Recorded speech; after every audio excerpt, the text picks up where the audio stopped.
Bonjour et bienvenue dans l'une des 350 agences immobilières du réseau ERA en France. Le réseau ERA Immobilier, c'est avant tout une assistance pour les clients franchisés, agents immobiliers en conversion ou agents immobiliers créateurs. La première des assistances est de les aider dans le recrutement de leurs futurs collaborateurs. Ce que je vous propose dès maintenant, c'est de laisser eux-mêmes parler les agents immobiliers. Nous allons retrouver maintenant Yvon Chapelle, agent immobilier à Paris dans le 17e arrondissement, et Pascal Esnitz, également à Paris, mais dans le 19e arrondissement.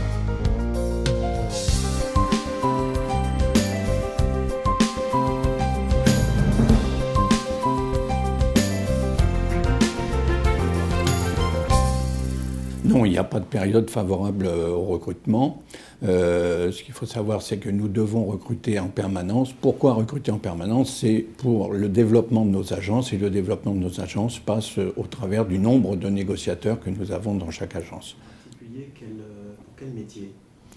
Alors le métier de commercial, bien entendu, donc il faut avoir des fibres commerciales.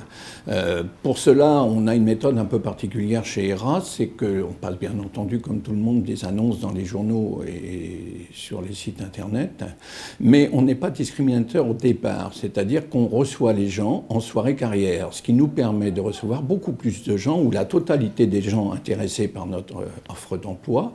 Et ces soirées carrières sont des réunions d'information que l'on organise régulièrement. Ça permet de recevoir des gens en grand nombre. Ça nous permet aussi de leur donner toutes les informations sur le métier et sur la méthode ERA, bien entendu.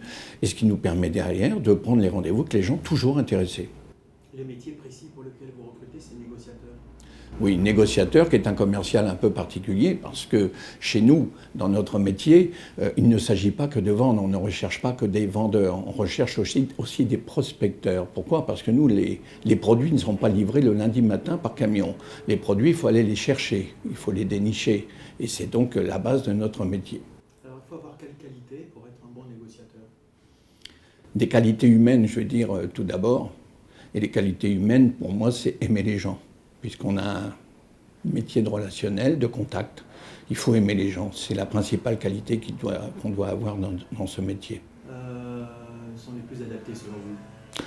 Alors tous les profils sont adaptés, peut-être un peu moins les gens qui ont eu des formations techniques, parce qu'ils n'ont pas souvent la fibre commerciale. Bon, maintenant, quelqu'un qui a déjà travaillé dans un domaine commercial, quel qu'il soit, a souvent cette fibre commerciale. Nous ne demandons pas de formation nécessairement, pour la bonne raison, c'est que la formation, nous pouvons l'assurer chez ERA au travers du réseau, avec des consultants, et aussi la formation complémentaire qu'on donne donc à l'agence, qui est assurée par les managers.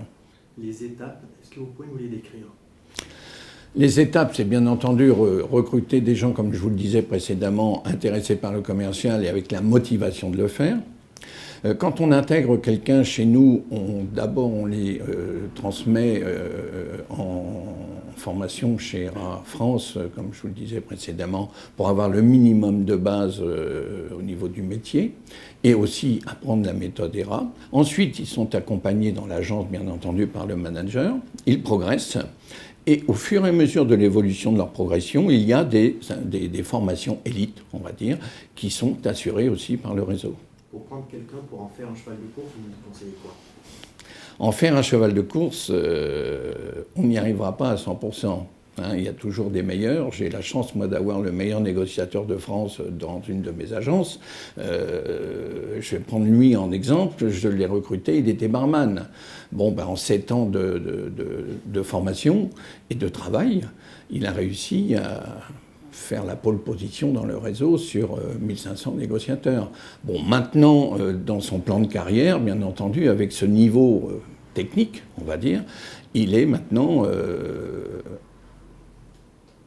promu, on va dire, manager d'une agence, et c'est encore pour lui un nouveau métier. Les opportunités qui sont offertes à un négociateur qui entre chez vous? L'opportunité, c'est d'une part de gagner de l'argent, parce que c'est quand même la base de la bonne raison de travailler. La deuxième, c'est de pouvoir évoluer au travers des formations, comme je vous le disais. La troisième, c'est de pouvoir obtenir aussi des postes de direction et éventuellement, pourquoi pas, être agent immobilier aussi, parce que avec une bonne formation et un poste de manager, on peut devenir agent immobilier et monter son agence à son propre compte. Ce qui m'est déjà arrivé à plusieurs reprises, d'ailleurs.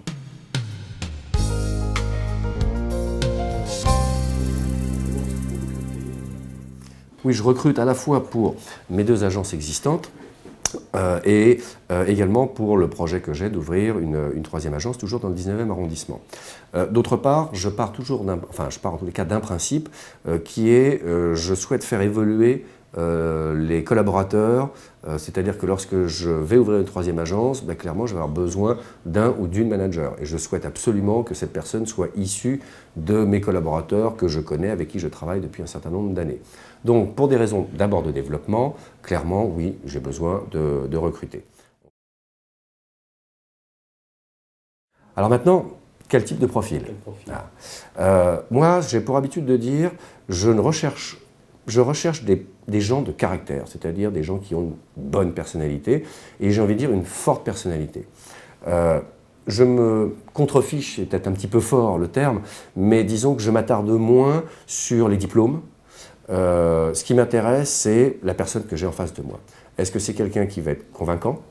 Est-ce que c'est quelqu'un qui me donne l'impression d'avoir une énergie et d'être obligé de canaliser son énergie plutôt que d'avoir à le pousser pour obtenir cette énergie? Quelqu'un qui devra également, parce que bien que ce soit des commerciaux, pour moi c'est un métier où ce sont des commerciaux qui doivent être extrêmement à l'écoute. Donc pas quelqu'un qui est extrêmement volubile, qui va vous couper la parole sans arrêt et ne pas écouter en fait ce que va vous dire le client. Donc voilà en termes de personnalité en fait ce que je recherche au niveau de mon recrutement, que je résume, comme je vous ai dit en début, par je cherche des personnalités, je cherche des hommes et des femmes de caractère. Alors, le process. Je passe des annonces, essentiellement sur l'Internet. On en parlait un petit peu tout à l'heure pour d'autres sujets, mais c'est aussi un outil important pour recruter. Je fais ensuite des entretiens individuels. Clairement, je préfère ça parce que c'est un moment où on peut un peu mieux sentir la personnalité de la personne. Et si, à la fin de l'entretien, les 2 parties, on convient qu'on a envie de poursuivre, je leur demande à ce moment-là de venir passer 2 jours dans l'une de mes agences. Pendant ces 2 jours, ils peuvent faire ce qu'ils veulent, poser les questions qu'ils veulent, observer, questionner leurs peut-être futurs collègues. Moi, de mon côté, je vais aussi observer pendant ces 2 jours, voir un petit peu comment se comporte la personne, si c'est une personne extrêmement timide, si c'est une personne qui, au contraire, a beaucoup d'énergie et qu'il faut canaliser.